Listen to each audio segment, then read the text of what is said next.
नमस्कार बच्चों, कैसे हैं आप सब। आशा करती हूँ आप सब घर पे स्वस्थ होंगे। बच्चों, मैं उद्या कुमारी फिजिकल एजुकेशन टीचर और हमारे साथ तिरुसेल्वी मैडम और नागा मैडम जो फिजिकल एजुकेशन टीचर है वो आपको आज आसन करके दिखाएंगे। बच्चों, रोज़ आपको आसन करना है सुबह शाम और अपने आप को स्वस्थ रखना है।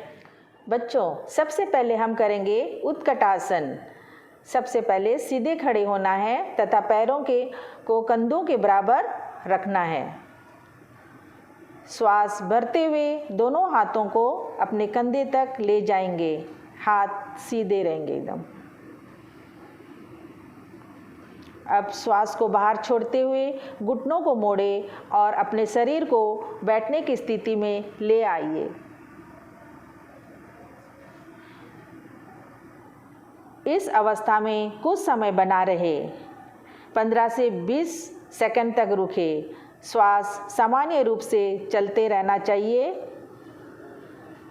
अब धीरे से श्वास भरते हुए श्वास को बाहर छोड़ते हुए घुटनों को सीधे करते हुए हाथों को नीचे लाकर सीधे खड़े हो जाइए।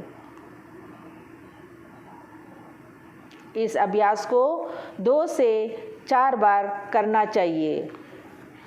लाभ: घुटनों और कूल्हों के जोड़ों को सुदृढ़ बनाता है, जांघों के मांसपेशियों को मजबूत कराता है। सावधानी: घुटनों में दर्द या चक्कर आने की स्थिति में इसका अभ्यास नहीं करना चाहिए। बच्चों, अब करते हैं अर्धचक्रासन। अर्ध का अर्थ है आधा तथा चक्र का अर्थ है पहिया। इस आसन में चूंकि शरीर आधे पहिए की आकृति जैसा बनता है, इसीलिए इसे अर्धचक्रासन कहते हैं। दोनों पैर में थोड़ा सा फैलाव लाना है अपने कंधों के लेवल पर तथा दोनों हाथों को कमर के पीछे ले जाकर रखना है। अब धीरे से श्वास भरते हुए पीछे की ओर झुकाते हुए ग्रीवा की मांसपेशियों को खींचना है। फिर इस स्थिति में 10 से 30 सेकंड तक रुकिए तथा सामान्य रूप से श्वास लेते रहिए। इससे यह लाभ होता है कि अर्धचक्रासन का अभ्यास से मेरुदंड लचीला बनता है, गर्दन दर्द से भी छुटकारा मिलता है। अब धीरे से श्वास छोड़ते हुए वापस सीधे सामान्य स्थिति में आ जाइए। यदि आपको या किसी भी व्यक्ति को चक्कर आता है तो इस आसन का अभ्यास नहीं करें। बच्चों, वीरभद्रासन। वीरभद्रासन इसे योद्धाओं का आसन भी कहा जाता है। ये आसन शरीर को मजबूत बनाने के साथ साथ फिटनेस का बेस तैयार करने के लिए भी किया जाता है। सबसे पहले सीधे खड़े हो जाएंगे और अपने दाहिने पैर को आगे लेकर जाना है। दाएं पैर को आगे लेके जाइए और बाएं पैर को पीछे रखिए और धीरे से अपने दोनों हाथों को ऊपर लेकर जाकर मिलाना है, हथेली दोनों को। अब आगे की ओर घुटनों को मोड़ते हुए, दाएं घुटनों को मोड़ते हुए अपने गर्दन को पीछे की ओर ले जाइए और इस स्थिति में आपको 15 से 20 सेकंड तक रुकना है। अब धीरे से वापस अपने सामान्य स्थिति में आइए। धीरे से ऊपर अपने पैर को पीछे लेकर आके हाथ को सीधे करिए और खड़े हो जाइए। बच्चों, इस आसन से छाती और फेफड़ों, कंधों और गर्दन और पीठ दर्द आदि की समस्याओं को कम करता है। अगर आपको रीढ़ की हड्डी में दर्द की समस्या है तो इस आसन को ना करें। अब दिल की समस्याओं का या उच्च रक्तचाप से पीड़ित लोगों को इस आसन से बचना चाहिए। बच्चों, अब करेंगे गरुड़ासन। इस आसन का नाम चिर परिचित पक्षी गरुड़ के नाम पर रखा गया है। इस आसन में भुजाओं के साथ सामने रखे हाथ गरुड़ की चोंच के समान दिखते हैं। सबसे पहले सीधे खड़े हो जाएंगे। अब धीरे से अपने बाएं पैर को ऊपर उठाकर दाएं टांग के इर्द गिर्द लपेट दें। अब दाएं कोहनी को नीचे रखते हुए बाहों को आपस में लपेट दे, हथेलियों को जोड़कर सामने की ओर रखे, धड़ को सीधा रखे। इस स्थिति को 5 से 10 सेकंड तक बनाए रखे। अब धीरे से भुजाओं को खोल दे और बाएं पांव को फर्श पर रख दे। प्रारंभिक अवस्था में आ जाइए। इस प्रकार अब आपको दाएं पैर से भी दोहराना है। बच्चों, इससे यह लाभ होता है इस आसन से, जो टांगों और बाहों के जोड़ों को ढीला रखने में मदद करता है, टांगों और बाहों के मांसपेशियों को मजबूत करता है, शारीरिक संतुलन में सुधार लाता है। अब हानि, जिनको हड्डियों और जोड़ों में दर्द है, इस आसन का अभ्यास नहीं करना चाहिए। बच्चों, आपको तो इस आसन का अभ्यास जरूर सुबह शाम करना चाहिए। बच्चों, अब हम करेंगे गौमुखासन। गौ का अर्थ है गाय और मुख का अर्थ है मुंह। इस आसन में टांगों की स्थिति गाय के चेहरे के समान लगती है, अतः यह गौमुख आसन कहलाता है। सबसे पहले हम बैठ जाएंगे दंडासन में तथा बाएं टांग को घुटनों से मोड़ते हुए दाईं ओर हिप के पास ले आइए तथा दोनों घुटने एक दूसरे के ऊपर रखना चाहिए।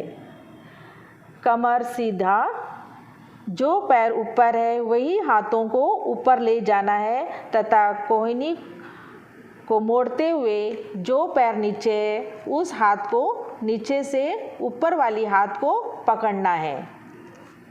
सीधा, आंख बंद, गर्दन सीधा रखना है, गर्दन झुकना नहीं है और जितना हो सके उतना ही अपने हाथ ले जाना है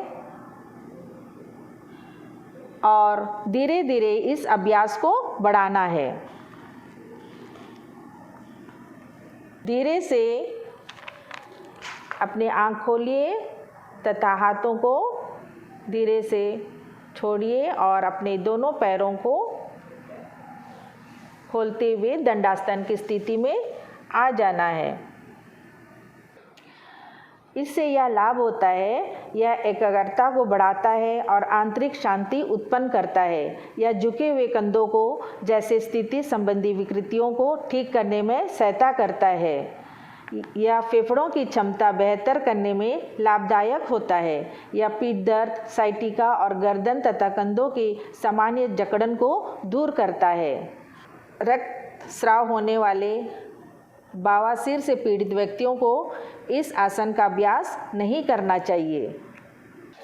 बच्चों, अब करेंगे पश्चिमोत्तानासन। इस आसन को खाली पेट में करना चाहिए।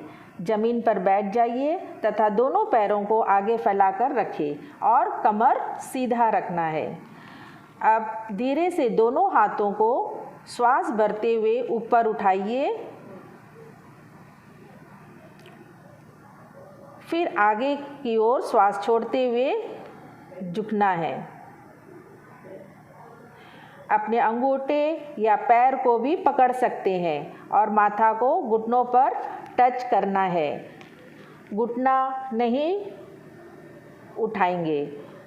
अपनी क्षमता के अनुसार झुकना है। धीरे धीरे इस अभ्यास को आगे बढ़ाना है और यह स्थिति में 5 से 10 सेकंड तक बनाए रखना है। अब धीरे से सिर को ऊपर उठाइए, पंजों को छोड़ दें और शरीर को सीधा करें। हाथ बगल में रखिए। बच्चों, इससे यह लाभ होता है कि रीढ़ और पेट की मांसपेशियों के लचीलापन को बढ़ाने में मदद करता है। यह आसन तनाव, चिंता, सिर दर्द और थकान को कम करने में सहायक है। इसे जो लोग हृदय रोगी है, पेट के अल्सर, साइटिका से पीड़ित लोगों को यह अभ्यास नहीं करना चाहिए। बच्चों, अब करेंगे अर्धमच्छेंद्रासन। जमीन पर बैठ जाइए, दोनों पैरों को आगे की ओर और कमर सीधा। दाएं टांग को मोड़कर पीछे ले जाइए और बाएं हिप के पास रखें तथा बाएं पैर को मोड़ते हुए दाएं घुटनों के पास रखें और बाएं हाथ को पीछे रखें और राइट हैंड को ऊपर उठाते हुए बाएं घुटने के ऊपर लाइए और दाएं हाथ से बाएं पैर को पकड़ ले।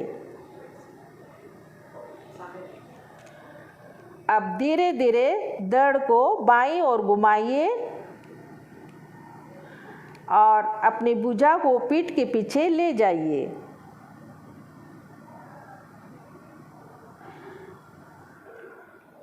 अपने लेफ्ट हैंड को अपने पीठ के पीछे ले जाइए। इस स्थिति में 5 से 10 सेकंड तक बने रहना है। अब धीरे से गर्दन को सामने और भुजा को शरीर के बगल ले आइए। वापस सामान्य स्थिति में आपको आना है। आपके दाएं हाथ को ऊपर उठाते हुए बगल पर रखिए तथा पैरों को सीधा करिए। इस आसन से कमर दर्द दूर होता है, फेफड़ों और हृदय को बल मिलता है, या गर्दन की मांसपेशियों को मजबूत बनाने में मदद करता है, या पाचन की समस्याओं को कम करता है। हानि जिसे हर्निया हृदय रोगी से पीड़ित है उन लोगों को इस आसन को नहीं करना चाहिए। बच्चों, आज की इस क्लास में हमारे दोनों मैडम ने बहुत ही अच्छा आसन करके आपको दिखाए हैं। मैं आशा करती हूँ कि आप ज़रूर योगासन घर पर प्रतिदिन करेंगे सुबह शाम और अपने आप को स्वस्थ रखेंगे और हमेशा स्वस्थ रहिए।